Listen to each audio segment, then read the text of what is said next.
अवधूत चिंतन श्री गुरुदेव दत्त।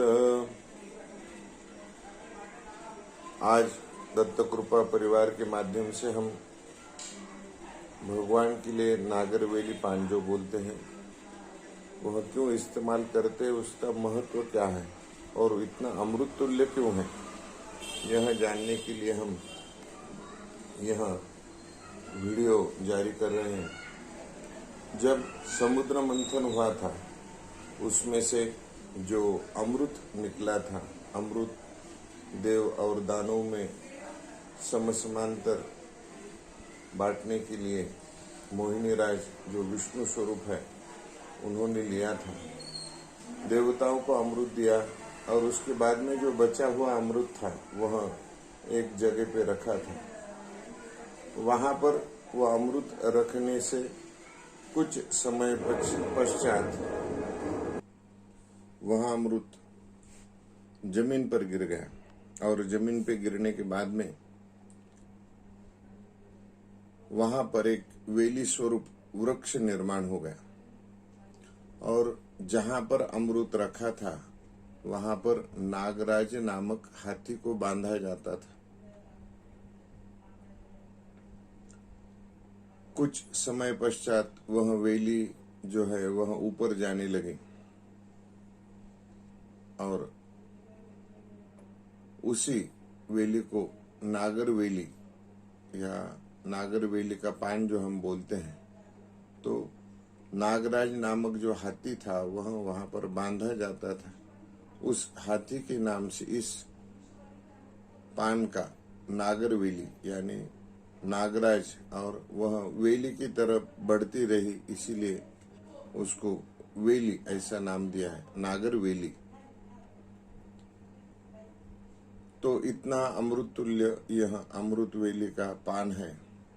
आगे हम इसका औषधि उपयोग कैसा है वह भी जान लेते हैं, लेकिन यह औषधि उपयोग करते समय आप यह सब जरूर ध्यान में रखिए कि उसका ज्यादा वापर नहीं होना चाहिए, क्योंकि नागरवेली का जो पान है वह उष्ण प्रकृति का है और उसके माध्यम से अगर आप उसका ज्यादा इस्तेमाल करेंगे, ज्यादा वापर करेंगे तो आपके शरीर के लिए भी वह तकलीफ दे सकता है। इसीलिए जब भी आप कोई प्रक्रिया शुरू करते हैं तो एक छोटे प्रमाण से धीरे धीरे आपका शरीर जैसा उसे एक्सेप्ट करता है उसी माध्यम से आपको बढ़ाना है, क्योंकि हर एक की शरीर प्रकृति अलग अलग है। एक को ऐसा सूट हो गया तो दूसरे को भी वैसा हो जाएगा, ऐसा नहीं है, क्योंकि भगवान ने हर एक की शरीर प्रकृति, शरीर रचना अलग अलग माध्यम से अलग अलग तरीके से बनाई है। तो आप यह नागरवेली का पान जो हम हर समय पूजा में इस्तेमाल करते हैं, वापर करते हैं, उसका एक छोटा सा वीडियो आपके सामने प्रस्तुत किया। इसके बाद में हम श्री सूक्त का पाठ और एक गोपाल कृष्ण का भजन भी लेंगे और श्री सूक्त के जो श्लोक है उनका क्या अर्थ निकलता है वह थोड़े इसमें हम समझ लेंगे। इस्तेमाल किया जाता है, जैसे पंजाब में है, तेलुगु में है, हर एक जगह पे उसका अलग अलग महत्व है, लेकिन हर जगह वही नागरवेली का पान वापरते हैं। उसका आयुर्वेदिक उपयोग भी अपने को जान लेना है, औषधि उपयोग उसका ज्यादा होता है। उसमें क्या होता है, नागरवेली के पान में क्या होता है, हम बार बार उसको हाथ लगाते हैं, कलश में रखते हैं, नीचे रखते हैं, तो उसके माध्यम से हमारा स्पर्श वो पान को हमेशा होता है। तो सी प्रोटीन जो औषधि है वो पान में है, वो उससे हमको मिलते हैं। अगर सर्दी खांसी अगर होती है तो नागरवेली का पत्ता, उसको सरसों का तेल लगा के अपने माथे के ऊपर भी आप रखते हैं तो उससे अपनी जो सर्दी खांसी जो तकलीफ है वो कम हो जाते हैं। अब बहुत से लोगों को शुगर के लिए भी वो पान उपयोग में आता है। नागरवेली का जो रस है, पान का जो अर्क निकाल के अपन लेते हैं तो वो ब्लड शुगर की जो शुगर की जिसको तकलीफ है वो भी उसके ऊपर काम कर सकता है। मूत्रवर्धक है, मूत्र का किसी को अगर तकलीफ हो तो हल्का सा दूध में मिक्स करके वो ले सकते हैं।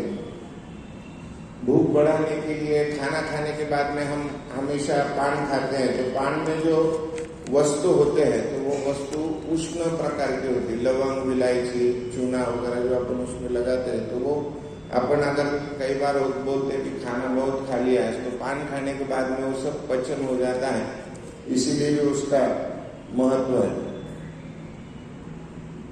कहीं पे अगर अपने को जख्म हो जाए, लग जाए, तो नागरवेली का पान उस घाव के ऊपर अपन लगाने से कीटाणु वहां पर बढ़ते नहीं, कीटाणु का प्रमाण कम हो जाता है।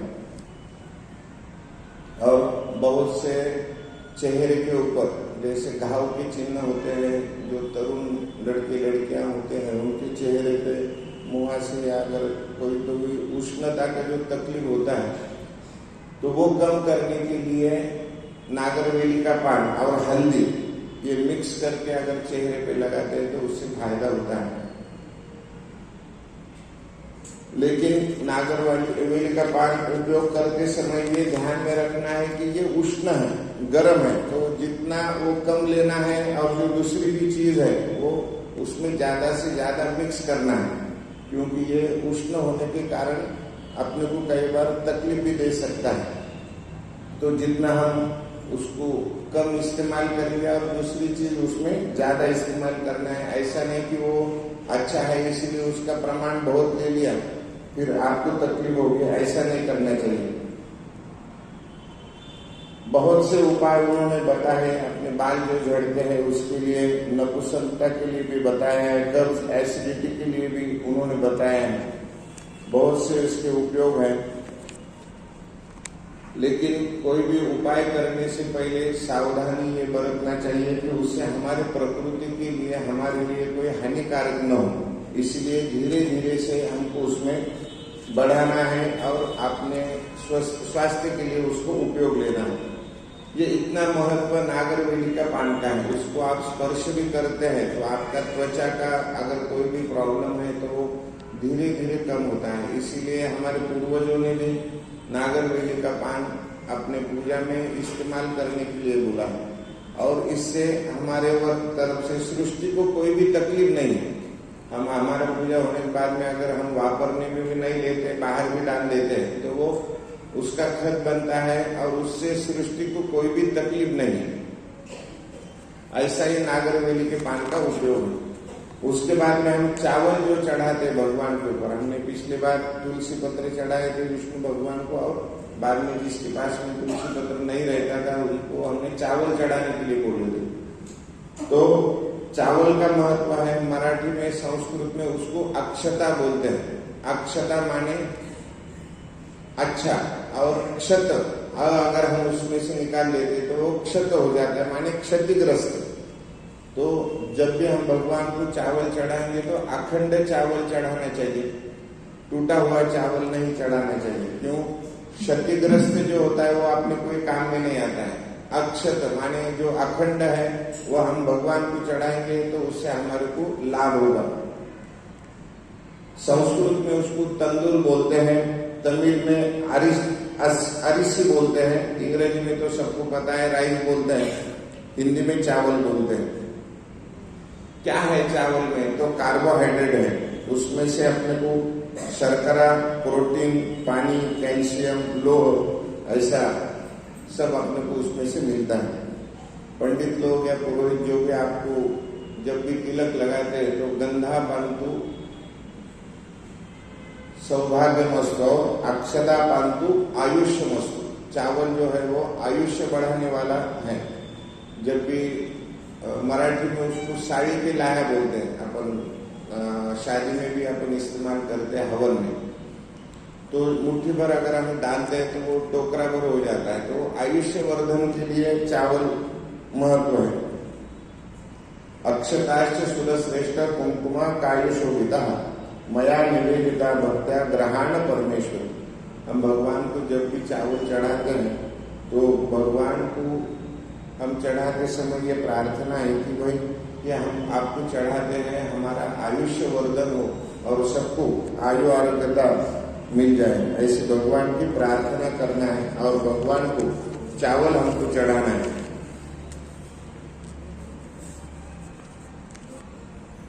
विवाह के हवन में भी हम लाया के रूप में हम चढ़ाते हैं कि भाई ये पति पत्नी जो है इनका दाम्पत्य जीवन सुखी से जाए और इनका आयु वर्धन हो, इसलिए हम उसका हवन भी करते हैं शादी में। अब इसका आयुर्वेदिक क्या उपयोग है हमारे लिए? अतिसार और ज्वर, ज्वर माने जो टेम्परेचर, ताप जिसको बोलते हैं, अर्ध सिर से किसी का आधा सिर दुखता है, भूख न लगना जिसको अग्निमांद्य बोलते हैं, आमाशय यानी जलन कई बार होती है कई लोगों को, तो उसके लिए भी ये चावल का पानी जो रहता है वो चावल का पानी काम करता है।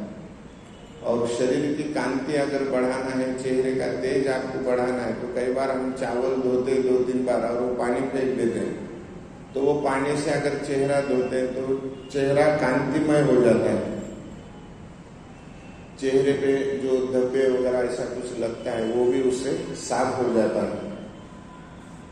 ऐसे बहुत से उपाय उपचार हमारे जो भी हम चीज इस्तेमाल करते हैं पूजा में, जैसे गंध क्यों लगाना है, बिंदिया क्यों लगानी है, या ऐसे बहुत से जो उपाय है तो हमारे शरीर के लिए अच्छे हैं।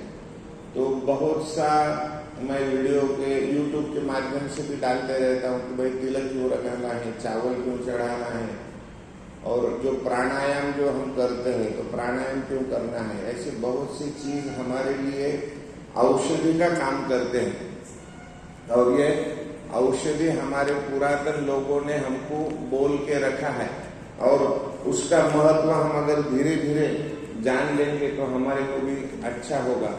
और जो तरुण पीढ़ी जो आ रही है वो हमसे पूछती है कि भाई ये क्या करना है, क्यों करना है, इसका जो प्रश्न रहता है कि भाई क्या महत्व है, तो हम उनको बोल सकते हैं कि हमारी कोई भी चीज जो है वो जिसका महत्व नहीं, ऐसी कोई भी चीज नहीं। हमारे जो शास्त्र में जो चीज इस्तेमाल करते हैं, वापरते हैं, वो सब आयुर्वेदिक से माध्यम से है, और हमारे को उसका बार बार उपयोग हमारे शरीर के लिए कर लेना चाहिए। जैसे भूमि पे हम बैठते हैं, भूमि की पूजा है, सूर्य नारायण से हमको डी जीवन सत्व मिलता है, इसीलिए बार बार हम सूर्य नारायण का जो सवेरे जो धूप रहती है उसमें अगर हम बैठते हैं तो हमको डी जीवन सत्व मिलता है। बहुत से एसी में बैठने वाले लोग या एसी गाड़ी में घूमने वाले लोगों को त्वचा का प्रॉब्लम हो रहा है और उनको डी जीवन सत्व का इंजेक्शन लेना पड़ रहा है, तो सूर्य नारायण से हमको वो भी मिलता है। ऐसे बहुत सी चीज मैं एक 5-5, 10-10 मिनट के वीडियो बनाकर यूट्यूब में डालते रहता हूँ, तो वो चैनल पे भी आपको देखने को मिलेंगे। और कोई किसी को भी प्रश्न हो, कुछ भी हो, तो वो बात अपने एक साथ लिख के क्या भाई ये क्यों चढ़ाना है, क्यों भगवान को इस्तेमाल करना है, वो चीज अपन उसके ऊपर बात भी कर सकते हैं। तो ये थोड़ी बहुत जो मुझे पता था वो आप लोगों तक मैंने बोला, और आप धीरे धीरे से आयुर्वेदिक के माध्यम से वो चीज का उपयोग कर सकते हैं। कोई भी चीज इस्तेमाल करने से पहले उसका ज्यादा वापर नहीं करना है, कम से कम धीरे धीरे से उसको बढ़ाना है कि हर एक का शरीर अलग अलग होता है। दवाई तो बनाई गई, लेकिन हर एक का चीज, हर एक का शरीर अलग अलग होता है। उसके माध्यम से आपको जो भी उसका उपयोग करना है वो आप उपयोग कर सकते हैं। आज का हमारा मेन जो प्रोग्राम है, श्री सूक्त का हम पाठ करके माता जी को कुमकुम चढ़ाने वाले हैं। और कुमकुम माथे को हम जब लगाते हैं तो अपने षड चक्र जो होते हैं शरीर में, यहाँ पे अगर हम बार बार प्रेस करते हैं तो हमारा जो षड चक्र होता है वो एक्टिव रहता है और वो हमारे लिए काम करता है। इसीलिए माथे को बिंदिया, तिलक जो हम लगाते हैं, बार बार हम यहाँ पे अगर प्रेस करते हैं तो वो एक्टिव रहता है, काम करते रहता है। इसीलिए तिलक का, बिंदिया का महत्व है। ये हम कुमकुम जो माता जी को चढ़ाने वाले हैं लक्ष्मी माता को, वो बाद में आप सब एक जगह जमा करके आपके घर के सदस्य या आप भी हमेशा लगा सकते हैं। देव मंदिर में हम एक आधी कटोरी में भर के भी रखे तो वहाँ पे अपन उसका वापर कर सकते हैं। अभी अपना पूजा का जो है हम चालू करते हैं। अगरबत्ती का अगर किसी को भी तकलीफ है धूप का तो एक साइड में बाहर रख सकते हैं। अगर किसी को भी तकलीफ है तो एक साइड में बाहर अपने इसमें रख सकते हैं, क्योंकि हवा से किसी को तकलीफ होती है। और ज्यादा से ज्यादा हो सके तो अगरबत्ती से ज्यादा धूप का इस्तेमाल करिए, क्योंकि अगरबत्ती में जो बाम्बू की स्टिक होते हैं, बाम्बू लगाते हैं, तो वो घर में नहीं जलाना चाहिए, ऐसा शास्त्र है। तो जिसको भी हो सके तो वो स्टिक जो मिलती है छोटी वाली, वो अगर लगाए तो अच्छा है, उससे शारीरिक कोई भी तकलीफ नहीं आती। आंखें को पानी लगाइए सब जन। अपवित्र वा सर्वावस्थांगतोऽपि वा यस्मरेत् पुंडरीकाक्षं सभायाभ्यंतर शुचिः सर्वं शुचिः। प्रणाम कीजिए। मातृदेवो भव, पितृदेवो भव, आचार्य देवो भव, अतिथि देवो भव। सर्वेभ्यो देवेभ्यो नमः, सर्वेभ्यो ब्राह्मणेभ्यो नमो नमः। गणपति का ध्यान करिए। आज का हमारा विधि सब अच्छे से मंगलमय हो जाए, ऐसी गणपति की प्रार्थना कीजिए। निर्विघ्नमस्तु सुमोकश्चैकदन्तश्च कपिलो गजकर्णकः लंबोदरश्च विकटो विघ्ननाशो गणाधिपः धूम्रकेतुर्गणाध्यक्षो भालचन्द्रो गजाननः। द्वादशैतानि नामानि यः पठे शृणुयादपि विद्यारम्भे विवाहे च प्रवेशे निर्गमे तथा संग्रामे संकटश्चैव विघ्नस्तस्य न जायते। शुक्लांबरधरं देवं शशिवर्णं चतुर्भुजं प्रसन्नवदनं ध्यायेत् सर्वविघ्नोपशान्तये।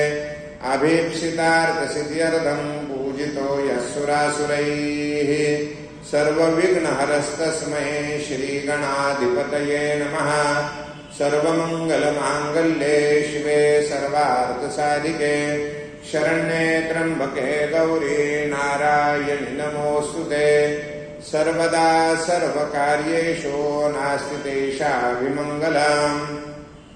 येषां हृदयस्थो भगवान् मङ्गलायतनो हरिः तदेव लग्नो सुदिनं तदेव ताराबलं चन्द्रबलं तदेव विद्याबलं दैवबलं तदेव लक्ष्मीपते ते मनसा स्मरामि। लाभस्तेषां जयस्तेषां कुतस्तेषां पराजयः। येषामिन्दिवरः श्यामो हृदयस्थो जनार्दनः। यत्र योगेश्वर कृष्णो यत्र पार्थो धनुर्धरः तत्र श्रीर्विजयो भूतिर्ध्रुवा नीतिर्मतिर्मम। सर्वेष्वारम्भकार्येषु त्रयस्त्रिभुवनेश्वरः। देवादिशन्तु नः सिद्धें ब्रह्मेशान जनार्दन। विनायकं गुरुं भानु ब्रह्मा विष्णु महेश्वरान्। सरस्वती प्रणम्यादौ सर्वकार्यार्थसिद्धये। विश्वेशं माधवं धुण्डिं दण्डपाणिं च भैरवं।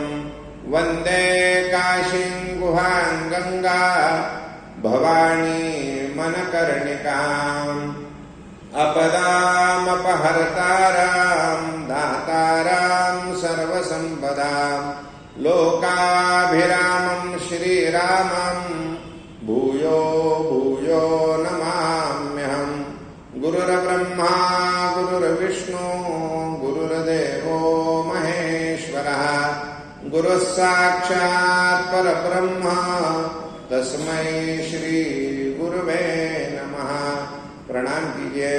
लक्ष्मी नारायणाभ्यां नमः, उमा महेश्वराभ्यां नमः, वाणी हिरण्यगर्भाभ्यां नमः, शची पुरंदराभ्यां नमः, इष्टदेवताभ्यो नमः, कुलदेवताभ्यो नमः, ग्रामदेवताभ्यो नमः, स्थानदेवताभ्यो नमः, वास्तुदेवताभ्यो नमः। एतत्कर्म प्रधान श्री महालक्ष्मी देवताभ्यो नमः। सर्वेभ्यो देवेभ्यो नमः।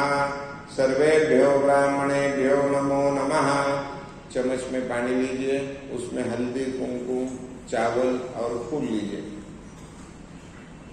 विष्णुर्विष्णुर्विष्णुः श्रीमद्भगवतो महापुरुषस्य विष्णोराज्ञया प्रवर्तमानस्य अद्य ब्रह्मणो द्वितीये परार्धे श्रीश्वेतवाराहकल्पे वैवस्वतमन्वन्तरे अष्टाविंशतितमे कलियुगे कलिप्रथमचरणे भारतवर्षे भरतखण्डे जम्बूद्वीपे दण्डकारण्ये देशे श्रीमद्गोदावर्याः उत्तरे तीरे ताभ्यां दक्षिणे तीरे शालिवाहनशके बौद्ध्यावतारे रामक्षेत्रे रामास्मिन् वर्तमाने एवं गुणविशेषण विशिष्टायां शुभ पुण्यतिथौ। आपका गोत्र बोलिए, आपका शुभ नाम बोलिए। सब जन बोलिए। अस्मिन् कर्मणि सपरिवार मित्र बांधव परिवार सहित यजमान अहम मम आत्मनः श्रुति स्मृति पुराणोक्त पुण्यफल प्राप्त्यर्थम दुष्टफल विनाशार्थम शुभफल प्राप्त्यर्थम राजद्वारे व्यवहारे व्यापारे प्रचलित व्यवसाये उद्योगे यश कीर्ति लाभ विजय प्राप्त्यर्थम अप्राप्त लक्ष्मी प्राप्त्यर्थम प्राप्त लक्ष्मी चिरकाल संरक्षणार्थम समस्त कुटुंबानां क्षेम स्थैर्य आयु आरोग्य प्राप्त्यर्थम महालक्ष्मी कृपा आशीर्वाद प्राप्त्यर्थम अद्य पवित्र पुण्यदिने श्रावण मास त्रयोदशी गुरुपुष्यामृत योग उपरि महालक्ष्मी देवता प्रीत्यर्थम अखंडित सौभाग्य प्राप्त्यर्थम कुंकुम अर्चन श्री सूक्त एकादश पठन अहम साइड के प्लेट में छोड़ दीजिए। जहां पे महालक्ष्मी रखे वहां पे मत छोड़िए, साइड में एक प्लेट में छोड़िए। बोलिए करिष्ये, छोड़ दीजिए। हाथ जोड़िए, गणपति की प्रार्थना कीजिए। वक्रतुंड महाकाय सूर्यकोटि समप्रभ निर्विघ्नं कुरु मे देव सर्वकार्येषु सर्वदा। गणपति को प्रणाम कीजिए। हमारा कार्य निर्विघ्न होना चाहिए, ऐसी गणपति को विनंती कीजिए। मंगल मूर्ताय नमः। प्रार्थना पूर्वक नमस्कारं करोमि। नीचे जमीन को हाथ लगाइए। ओम भूरस्य भूमिरस्य दितिरस्य विश्वधाया विश्वस्य भुवनस्य धरित्री पृथिवीं यच्छ पृथिवीन्द्रग्मुह पृथिवीं माहिर्मोषीः। एक फूल लीजिए, हल्दी कुमकुम चावल में डुबा के जमीन के ऊपर रखिए। भूमि देवताभ्यो नमः। सकलोपचारार्थे गंधाक्षत पुष्पैः संपूज्य जमीन की प्रार्थना कीजिए। हमारे घर में हमारे वास्तु में सब सुख शांति रहे, ऐसी जमीन की प्रार्थना कीजिए। समुद्र वसने देवी पर्वत स्तन मंडले विष्णुपत्नी नमस्तुभ्यं पादस्पर्शं क्षमक्ष्व मे। नमो मातृभूमि जिथे जन्म लोमी, नमो आर्य भूमि जिथे वाढलोमी, नमो धर्म भूमि जिये चाय कामा, पडो देह माझा सदा देश कामी। कर्म भूम्येन्मा मातृभूम्येन्मा प्रार्थना पूर्वक नमस्कार करोमि। एक फूल लीजिए, हल्दी कुमकुम चावल में डुबा लीजिए। आपके सामने जो दीपक लगाया है उस दीपक को चढ़ाइए और सबके परिवार की आयु आरोग्यता की कामना कीजिए। सबको आयु आरोग्यता मिले, ऐसी प्रार्थना कीजिए। शुभं करोति कल्याणम् आरोग्यं धनसम्पदा शत्रुबुद्धि विनाशाय दीपक ज्योति नमोस्तुते। दीपनाथाय नमः। प्रार्थना पूर्वक नमस्कारं करोमि। फिर से गंध अक्षत हल्दी कुमकुम में डुबा लीजिए। ऊपर सूर्य नारायण को दिखाइए, नीचे रख दीजिए। सूर्य नारायण को प्रणाम कीजिए। सूर्य नारायण जैसा तेजोमय आयुष्य हमको प्राप्त हो। सूर्य नारायण के दर्शन से हमें कभी दारिद्र्य आता नहीं है, इसलिए सूर्य नारायण का दर्शन रोज लेना चाहिए। हम जो अभी श्लोक बोल रहे हैं उस श्लोक में भी है कि हमें कभी दारिद्र्य प्राप्त न हो, ऐसी सूर्य नारायण की प्रार्थना है। आदित्यस्य नमस्कारं ये कुर्वन्ति दिने दिने जन्मांतर सहस्रेषु दारिद्र्यं नोपजायते। हमारे अगर सहस्र भी जन्म हो गए तो सहस्र जन्म में भी हमको कभी दारिद्र्य प्राप्त न हो, ऐसी सूर्य नारायण की प्रार्थना है। सूर्य नारायण देवताभ्यो नमः। प्रार्थना पूर्वक नमस्कारं करोमि। अपने माता पिता गुरुजनों को प्रणाम कीजिए, जिनका हम आदर्श मानते हैं, जिनके मार्गदर्शन पे हम चलते हैं, उन सभी को प्रणाम कीजिए। उनके सबके आशीर्वाद से हम आज यह पूजा कर रहे हैं, तो उनका आशीर्वाद हमारे पीछे रहना चाहिए, ऐसी प्रार्थना कीजिए। गुरुर्ब्रह्मा गुरुर्विष्णु गुरुर्देवो महेश्वरः गुरुः साक्षात् परब्रह्म तस्मै श्री गुरुवे नमः। त्वमेव माता च पिता त्वमेव बन्धुश्च सखा त्वमेव विद्या द्रविणं त्वमेव सर्वं मम देव देव। सद्गुरुनाथाय नमः। मातृपितृचरण कमलाभ्यां नमः।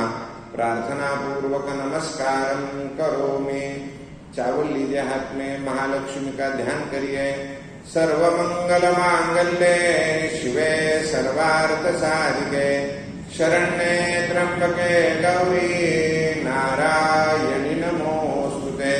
या देवी सर्वभूतेषु लक्ष्मी रूपेण संस्थिता नमस्तस्यै नमस्तस्यै नमस्तस्यै नमो नमः। अक्षसरः परशु गदेषु कुलिशां पद्मं धनुःकुण्डिकां दण्डं शक्तिमसिं च चर्मजलजं घण्टां सुराभाजनम् शूलं पाशुसुदर्शनं च ददति हस्तै प्रभालप्रभां सेवे शैरिमहाभयं लौगति महालक्ष्मीं स्मरेत्। महालक्ष्मी को चढ़ाइए। महालक्ष्म्यै नमः। ध्यानं समर्पयामि। हल्दी चढ़ाइए पहले। महालक्ष्म्यै नमः। कुमकुम चढ़ाइए। सकल सौभाग्य द्रव्यम समर्पयामि। महालक्ष्म्यै नमः। एक छोटा सा फूल चढ़ाइए। महालक्ष्म्यै नमः। गंध हो, किसके पास में चंदन हो तो वो भी लगाइए माता जी को। महालक्ष्म्यै नमः। सकलोपचारार्थे गंधाक्षत पुष्पैः संपूज्य।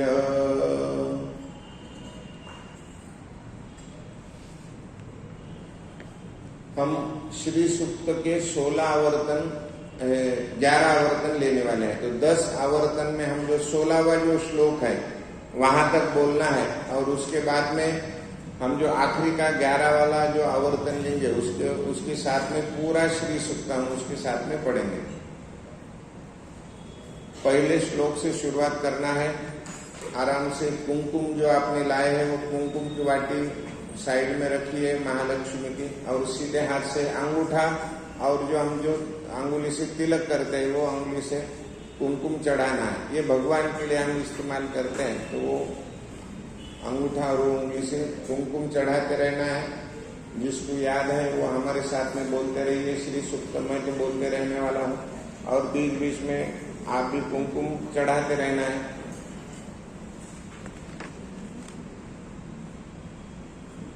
अर्थ अगर बोलते जाओ तो बहुत बड़ा हो जाएगा, तो बाद में अपन जैसे समय बचता है तो फिर श्री सूक्तम का क्या अर्थ है वो भी आपको बोलूंगा। अभी हम श्री सूक्तम चालू करते हैं।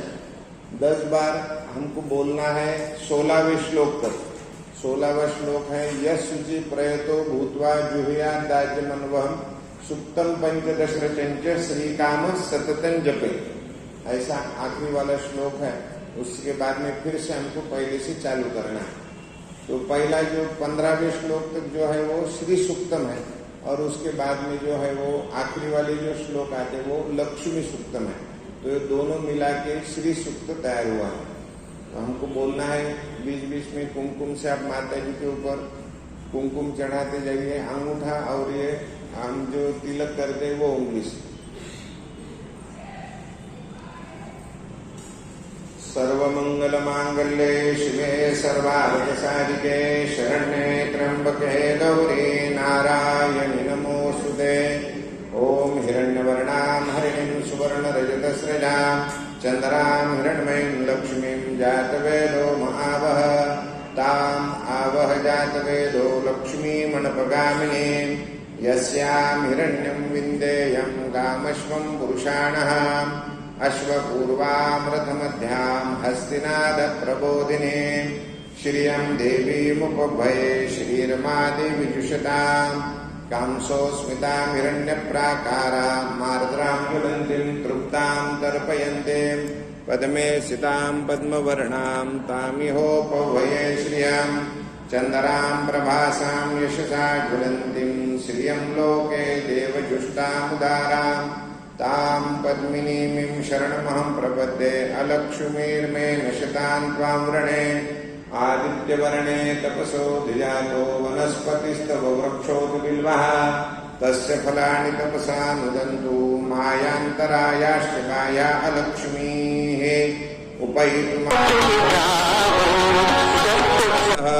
प्रादुर्भूतो स्वराष्ट्रेऽस्मिन् कीर्तिवृद्धिं दधातु मे क्षुत्पिपासां मलां ज्येष्ठाम् अलक्ष्मीं नाशयाम्यहम् अभूतिमसमृद्धिं च सर्वां निर्मुद मे गृहात् गन्धद्वारां दुराधर्षां नित्यपुष्टां करीषिणीम् ईश्वरीं सर्वभूतानां तामिहोपभये श्रियां मनसः काममाभूतिं वाचः सत्यमशीमहि पशूनां रूपमन्नस्य मयि श्रीश्रेतां यशः कर्दमेन प्रजाभूता मयि सम्भव कर्दम श्रियं वासय मे कुले मातरं पद्ममालिनीम् आपस्रजन्तु स्निग्धानि चिक्लीतवसमे गृहे नित्यदेवीं मातरं श्रियं वासय मे कुले आर्द्रां पुष्करणीं पुष्टिं पिङ्गलां पद्ममालिनीं चन्दरां हिरण्मयीं लक्ष्मीं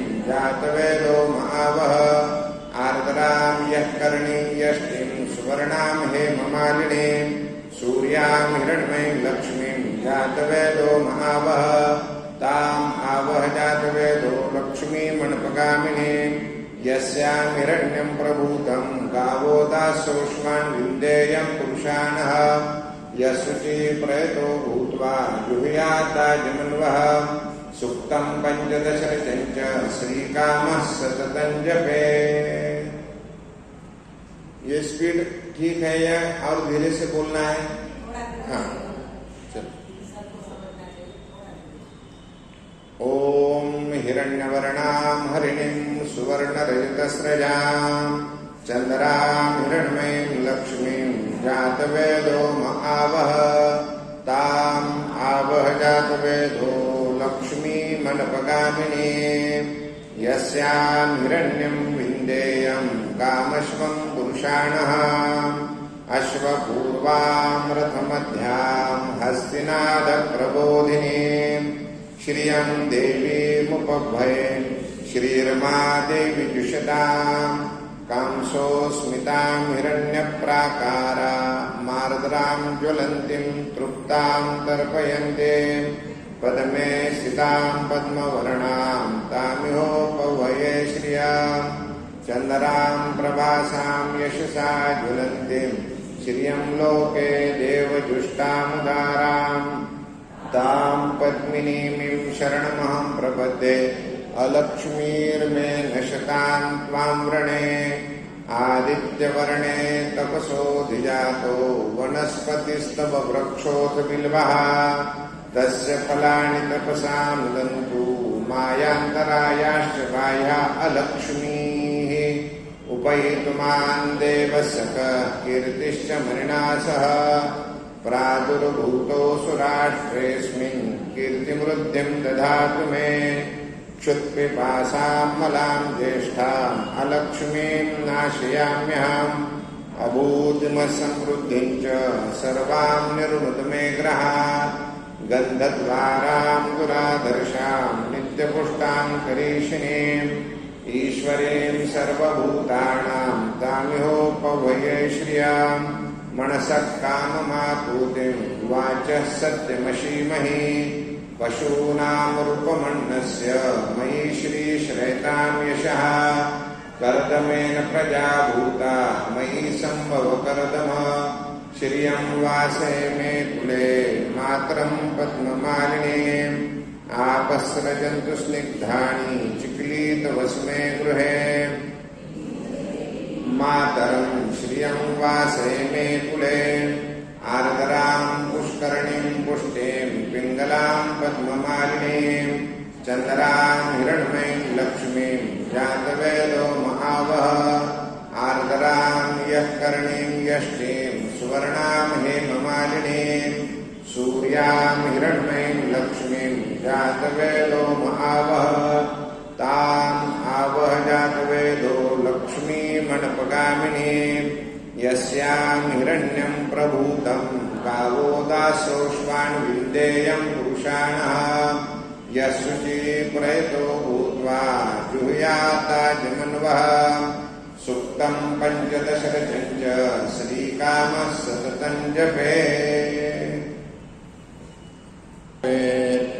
पद्मानने पद्मौ पद्माक्षी पद्मसंभवे तन्मे भजसि पद्माक्षी येन सौख्यं लभाम्यहम् अश्वदायै गोदायै धनदायै महाधने धनं मे विशतां देवी सर्वकामौषधेहि मे पद्मानने पद्मवी पद्मपत्रे पद्मप्रिये पद्मदलो यताक्षी विश्वप्रिये विश्वमनोनुकूले त्वत्पादपद्मं मयि सन्निधस्त्व पुत्रपौत्रं धनं धान्यं हस्तश्वादिवेरधं प्रजानां भवसि माता आयुष्मन्तं करोतु मे धनमग्निर्धनं वायुः धनं सूर्यो धनं वसुः धनमिन्द्रो बृहस्पतिर्वरुणं धर्मश्विनो वैनतेय सोमं पिबतु वृत्रः सोमं धनस्य सोमिनो मह्यं ददातु सोमिनः न क्रोधो न च मात्सर्यं न लोभो न शुभामतिः भवन्ति कृतपुण्यानां भक्तानां श्रीसूक्तं जपेत् सरसिजनिलये सरोजहस्ते धवलकरां शुभगन्धमार्गशोभे भगवति हरिवल्लभे मनोज्ञे त्रिभुवनभूतिकरिप्रसीद मह्यः विष्णुपत्नीं क्षमां देवीं माधवीं माधवप्रियां लक्ष्मीप्रियसखीं देवीं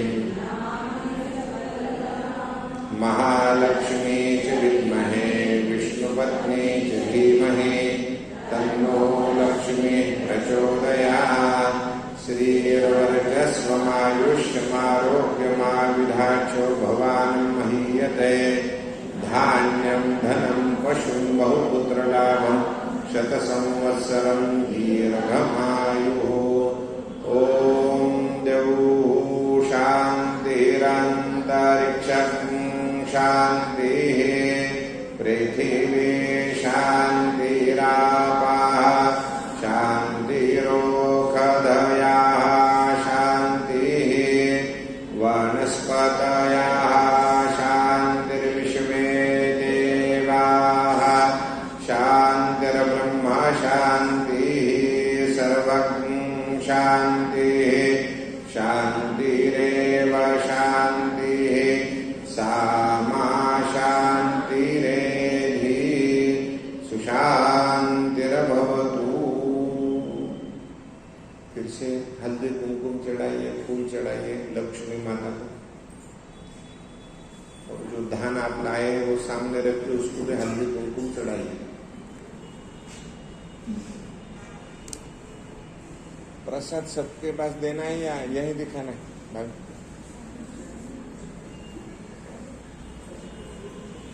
प्रसाद सबको देना है क्या? यही कॉमन दिखाना है?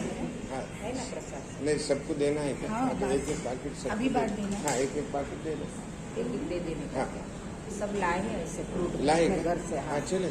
सब में लेके आरती के बाद बांटे अभी दे देंगे। नहीं जिन्होंने लाए तो नैवेद्य दिखा देंगे, इधर लगा देते। हाँ चाय लेंगे और फिर उसके बाद हाँ चले अपना यहाँ पे भोग लगाएंगे। हाँ दे देंगे। पहले चाय ले लेते या अपन आरती होने के बाद। नहीं पूजा संपन्न कर लेंगे, चाय लेंगे, फिर उसके बाद में आरती करेंगे। अच्छा ठीक, ये पूजा संपन्न। हल्दी कुमकुम फूल चढ़ाइए। जो धान आप सब लोग लाए हैं वो सामने रखिए, उसको भी हल्दी कुमकुम चढ़ाइए। और नैवेद्य के लिए जो भी चीज लाए वो माता जी के सामने रख के उसका नैवेद्य दिखाना है। ओम प्राणाय स्वाहा, अपानाय स्वाहा, व्यानाय स्वाहा, उदानाय स्वाहा, समानाय स्वाहा, पूर्ण ब्रह्मणे नमः। जो भी नैवेद्य सामने रखा है उसको स्पर्श करिए, हाथ लगाइए। प्राणाय स्वाहा, पानाय स्वाहा, व्यानाय स्वाहा, उदानाय स्वाहा, समानाय स्वाहा, ब्रह्मणे नमः। नैवेद्यम समर्पयामि, नमस्कारं करोमि।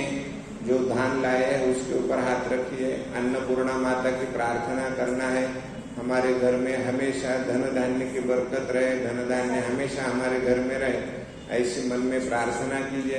मैं अन्नपूर्णा माता का श्लोक बोलता हूँ। अन्नपूर्णे सदा पूर्णे शंकर प्राण वल्लभे, ज्ञान वैराग्य सिद्ध्यर्थम भिक्षां देहि च पार्वती। माता च पार्वती देवी, पिता देवो महेश्वरः, बांधवा शिवभक्ताश्च स्वदेशे भुवनत्रयम्। अन्नपूर्णायै नमः। प्रार्थना पूर्वक नमस्कारं करोमि। ऐसे लक्ष्मी माता को हम प्रार्थना करते हैं। हाथी जैसे चित्कार आवाज देते हैं तो महालक्ष्मी माता की प्रार्थना करके हाथी भी हमारे लिए प्रार्थना करके महालक्ष्मी हमारे घर में आने के लिए प्रार्थना करें। कामसो स्मिताम हिरण्य प्राकारा मार्द्राम ज्वलंतीम तृप्ताम तर्पयन्तीम, ये चौथा श्लोक है। वो लक्ष्मी हमारे घर में कैसे आनी चाहिए? हसतमुख आनी चाहिए। किसी का भी तकलीफ लेके, किसी को तकलीफ लेके आई हुई लक्ष्मी हमारे घर में नहीं आना चाहिए। जो भी आनंदमय शांत स्वभाव से जो भी लक्ष्मी हमारे घर में आना चाहिए, ऐसी ही लक्ष्मी हमारे घर में आना चाहिए। और माता लक्ष्मी किस पर बैठी है? कमलासन पर बैठी है, ऐसी लक्ष्मी हमारे घर में आना चाहिए। उसके बाद में आगे का जो श्लोक है, चंद्राम प्रभासाम यशसाम ज्वलंती। चंद्रमा जैसा तेजोमय है वैसे ही महालक्ष्मी माता तेजोमय होकर हमारे घर में आए और हमारे को सबको आशीर्वाद दे, ऐसा ये श्लोक है। उसके बाद में का श्लोक है सूर्याम प्रभासाम। हमने अभी देखा कि सूर्य नारायण से हमको क्या क्या प्राप्त होता है। तो सूर्य जैसे कांतिमय जो लक्ष्मी है वो हमारे घर में आए और हमारे सबाह्य बाह्यंतर शुचि है, ऐसा ही उसमें दूसरी लाइन में है। तो बाह्य और अंतर दोनों मन में हमारे लिए माता लक्ष्मी हमारे घर में वास करे और हमारा जो दारिद्र्य है वो दारिद्र्य माता नष्ट कर दे। आगे का श्लोक है उपैत माम देव सख। लक्ष्मी माता शंकर भगवान की सखा यानी मित्र कहा गया है, कुबेर चिंतामणि कहा गया है और गणपति के माध्यम से हम माता की प्रार्थना करते हैं। हम मृत्यु लोक तक जाने तक महालक्ष्मी हमारे साथ में रहे और हमारा वैभव बढ़ाते रहे, ऐसा ये श्लोक का अर्थ है। उपैत माम देवसख। उसके बाद में क्षुत्पिपासाम मलाम ज्येष्ठाम, जो आगे का श्लोक है, तो महालक्ष्मी की उत्पत्ति जो हुई है, समुद्र मंथन आप सब लोगों ने हमेशा देखा है, पढ़ा है, सीरियल में बहुत सी बार आता है। तो समुद्र मंथन में से लक्ष्मी माता की उत्पत्ति हुई थी।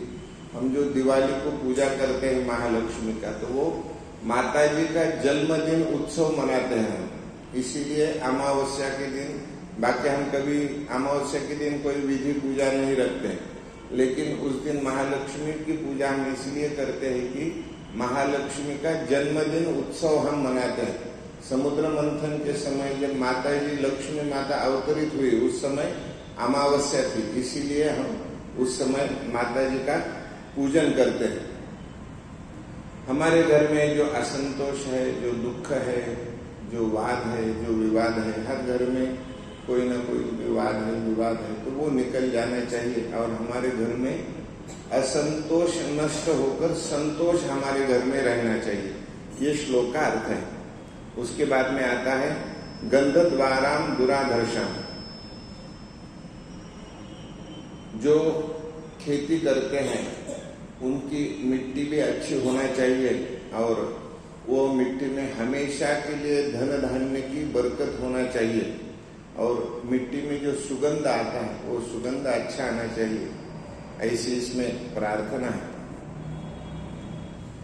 गोमय का लेपन, पूर्वी जब फर्शी वगैरह नहीं रहती थी तो गोमय का लेपन हम घर में करते थे। तो ये गंधद्वारम माने गोमय का लेपन आप घर में करिए, उसके माध्यम से आरोग्य आपको प्राप्त होगा। आगे का श्लोक है मनसक काममाकुति। हे लक्ष्मी, मेरी लक्ष्मी माता मेरी सब इच्छा पूर्ण करो। और आपके मुख से जो भी शब्द निकलेगा, माता जी को प्रार्थना है कि माता जी आपके मुख से जो भी प्रार्थना निकलेगी वो हमारे लिए कल्याणदायी होना चाहिए। मनसक काममाकुति, मनस माने मन से जो निकलने वाली है, तो वो आपकी जो कामना निकले हमारे परिवार के लिए, हमारे घर के लिए अच्छी हो और हमारे पास में जो भी लक्ष्मी रहेगी वो अमर माने अगर निकल जाए तो मराठी में शब्द है मर, तो उसको अ लगा है तो अमर माने कभी न खत्म होने वाली ऐसी लक्ष्मी हमारे पास में रहे और हमारे परिवार का गौरव कभी भी नष्ट न हो। हमारे परिवार का गौरव दिन दिन बढ़ता जाए, हमारे परिवार का कभी गौरव नष्ट न हो, ऐसी प्रार्थना। आगे है कर्दमेन प्रजाभूता। कर्दम माने लक्ष्मी माता का यह पुत्र है, इसकी प्रार्थना यहाँ पर की गई। तो मूल द्रव्य कर्दम एक वनस्पति का भी नाम है, वो वनस्पति अपन भगवान को चढ़ा सकते हैं। तो कर्दम अपना माता के पुत्र का स्वरूप उसको उसमें प्राप्त हुआ है। कर्दमेन प्रजाभूता मयि संभव कर्दम श्रियम वासयमि कुले मातरम पद्ममालिनी।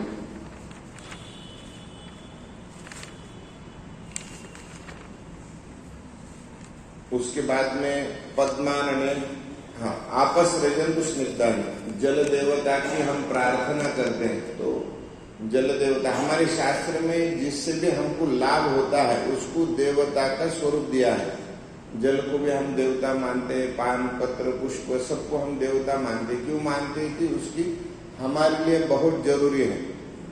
तुकाराम महाराज ने कहा है कि वृक्षवल्ली आम्हा सोए। हमारे घर में जो भी कोई मेहमान आता है तो हम उनकी अच्छे से देखभाल करते हैं, उनको क्या चाहिए क्या नहीं चाहिए, चाय चाहिए नाश्ता चाहिए, हम देखते। तो हम हमारे मेहमान की जैसी देखरेख करते हैं, उनको जैसी सेवा करते वैसे वृक्षों को भी करना चाहिए। तो वृक्षवल्ली आम्हा सोए माने वृक्ष भी हमारे रिश्तेदार के जैसे है और उनकी भी देखभाल हमको करना चाहिए। उसके बाद में आर्द्राम पुष्करणीम पुष्टिम। हे अग्नि देवता, आप हमारी मनोकामना पूरी करें। जैसे हाथी सूंड से पानी फेंकते हैं और वो बहुत दूर तक जाता है, वैसे लक्ष्मी की वर्षा हमारे घर के ऊपर करे। लेकिन वो लक्ष्मी कैसी होना चाहिए?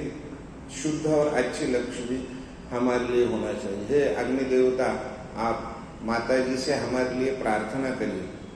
आर्द्राम यह करनीम यष्टि।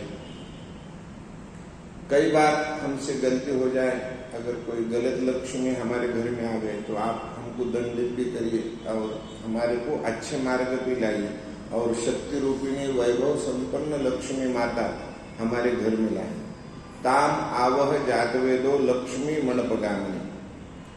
कभी भी हमारे घर में वाम मार्ग से लक्ष्मी मत आने दीजिए। जो भी लक्ष्मी आने वाली है वो अच्छी आने वाली है, वही लक्ष्मी हमारे घर में भेजिए। अभी कलयुग में है हम, तो कलयुग में कई बार गलत लक्ष्मी भी आती है। भागवत कथा में जिस राजा ने, परीक्षित राजा ने कथा सुनी थी, वह कलयुग का ही प्रभाव था। इसके माध्यम से हमको सबको वह भागवत कथा सुनने को मिली थी। तो माता लक्ष्मी से हमेशा प्रार्थना करना है कि हमारे घर में अलक्ष्मी कभी ना आए, अच्छी लक्ष्मी हमारे घर में आए। उसके बाद में पद्मानने पद्मोरु, कमल के जैसे मुख वाली और कमल पे विराजमान हुई विश्व प्रिय विश्व मनोनुकूले माता हमारे घर में रहे और हमारे घर के परिवार के सब सदस्य के ऊपर हमेशा के लिए प्रेम करे। पद्मानने पद्मोरु, अश्वदाये गोदाये धनदाये महाधने। सोना धन धान्य देने वाली माता जी आप है, आप ही हमारा आधार है। आप हमारे परिवार के ऊपर हमेशा के लिए कृपा करें। पुत्र पौत्रम धनम धान्यम, हमारा सुख किसमें है कि हमारा परिवार अच्छा रहे। पुत्र पौत्र, हमारे परिवार हमारा बढ़ता रहे और सबको आरोग्यता मिले। तो माता जी से हम प्रार्थना करते हुए हमारे पुत्र है पौत्र है ये सब अच्छे से रहे और उनको आयु आरोग्यता प्राप्त रहे, ऐसी कृपा आप हमारे ऊपर करिए। धनम अग्निर धनम वायु धनम सूर्यो धनम वसु। हर एक देवता की पूजा करने से, महालक्ष्मी माता की पूजा करने से ही हमें धन मिलता है ऐसी बात नहीं। हमें अग्नि की पूजा करने से भी धन मिलता है। सूर्य नारायण है, इंद्र है, देव है, बृहस्पति गुरु है, वरुण देवता है। ये सब देवताओं की पूजा करने के माध्यम से भी हमको धन की कृपा होती है। जैसे परिवार में सब सदस्य होते हैं, हर एक जन अलग अलग कार्य करता है, वैसा देवता का भी ये मंडल है। हर एक देवता अलग अलग काम करते हैं। हम भी जिस प्रकार हमें जरूरत हो उस प्रकार से हम उस देवता की आराधना करके वह हम प्राप्त कर लेते हैं। वैनते यशोमम पिब सोमम पिबतो वृत्रः। वृत्रासुर नामक राक्षस को मारने के लिए लक्ष्मी माता का सहाय हुआ था और उनको वर प्रदान करके वह वृत्रासुर का नाश हुआ था।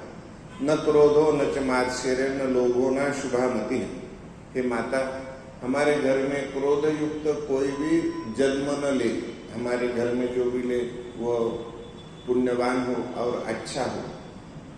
जिसको क्रोध आता हो, जो गलत मार्ग पे जाता है, वैसा व्यक्ति हमारे घर में नहीं आना चाहिए और उसके लिए आप हमको आशीर्वाद दीजिए। सरसिज निलय सरोज हस्ते धवल तराम शुभ गंध माल्य शोभे। शुभ्र वस्त्र गंध पुष्प युक्त हरिप्रिया माने विष्णु भगवान की प्रिया, आप हमारे ऊपर हमेशा के लिए प्रसन्न रहें। श्रीर्वर्चस्व मायुष्यमारोग्य विधाच्य भवान मय्यते। धान्यम धनम पशुम बहुपुत्र लाभम शत संवत्सरम दीर्घम आयु। हे माते, आपके हम भक्त हैं। हमारी वैभव, सत्ता, आयुष्य, आरोग्य, धन, धान्य, पशु, हमारे परिवार में अनेक पुत्र जन्म ले, अनेक पुत्रियां हमारे परिवार में जन्म ले, ऐसा आशीर्वाद हमको दीजिए। महालक्ष्मी विद्महे विष्णु पत्नी च धीमहि तन्नो लक्ष्मी प्रचोदयात्। ये एक गायत्री मंत्र जैसा रहता है। ये छोटा सा गायत्री मंत्र है, हम तुरंत बोल सकते हैं। इसलिए ये विष्णु भगवान की पत्नी, हम एकाग्र भाव से आपकी प्रार्थना करते हैं। आप हमारे परिवार के लिए, हमारे सदस्य के लिए हमेशा के लिए कृपा करते रहे। विष्णु पत्नी क्षमाम देवी माधवी माधव प्रिया। हे लक्ष्मी माता, हमने आपकी पूजा की है। इस पूजा के माध्यम से अगर हमारे से कोई त्रुटि रह गई, कुछ कम रह गया, तो आप हमको क्षमा कीजिए और हमारे ऊपर हमेशा के लिए प्रसन्न रहिए। श्रीर्वर्चस्व आयुष्य आरोग्य। हे माते, हमें सबको आयु आरोग्यता दीजिए, पुत्र पौत्र हमको प्राप्त हो, ऐसी प्रार्थना कीजिए। ये आगे के श्लोक नहीं है उसमें दो, तो 3 पुत्र का वर्णन किया है महालक्ष्मी माता का। आनंद कर्दम श्रीद चिक्लित इति विश्रुता, आनंद कर्मद कर्दम श्रीद और चिक्लित ये महालक्ष्मी माता के पुत्र है, ऐसा श्री सूक्त में वर्णन आया। ऋण रोगादि दारिद्र्यम प्रापंच अपमृत्यु भय शोक मनस्तापम नश्यन्तु मम सर्वदा। हमारे परिवार में जो भी अच्छे कर्म हो, हमारे परिवार से कर्म हमारे और से आप करा लीजिए। हमारे घर में बीमारी, दारिद्र्य, पाप, अपमृत्यु, भय, शोक, मनस्ताप ये हमारे पास में आने भी मत दीजिए। जो भी है आप संभाल लीजिए, और हम आपकी जो उपासना कर रहे हैं वो उपासना के माध्यम से ये जो भी है हमारे घर में अपमृत्यु है या शोक है, मनस्ताप है, वो हमारे घर में आने मत दीजिए, ऐसी माता की प्रार्थना है। ये जो श्री सूक्त हमने बोला है इसका थोड़ा अर्थ मैंने आपको बोलने का प्रयत्न किया है। एक छोटा सा भजन लेंगे, उसके बाद में आरती और अपनी पूजा सब संपन्न हो जाएगी।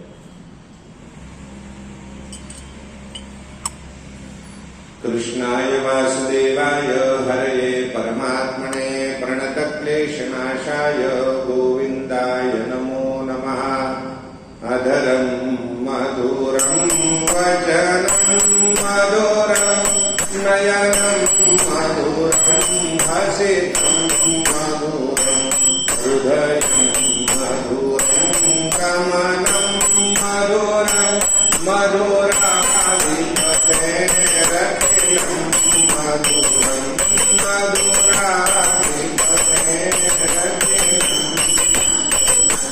वचनं मधुरं चरितं मधुरं वचनं मधुरं चरितं मधुरं वसनं मधुरं वलितं मधुरं वसनं मधुरं वलितं मधुरं चलितं मधुरं भ्रमितं मधुरं चलितं मधुरं भ्रमितं मधुरं मधुराधिपतेरखिलं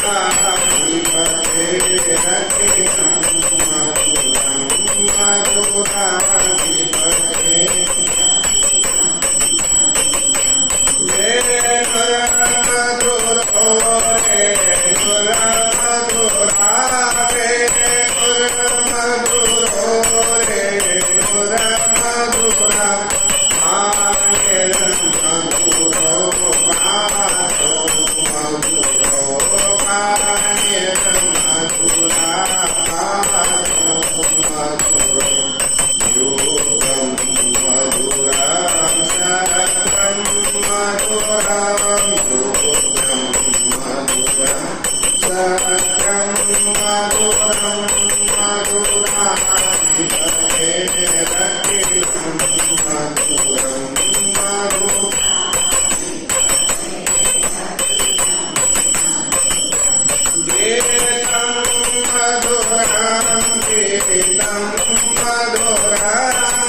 गोपाल कृष्ण भगवान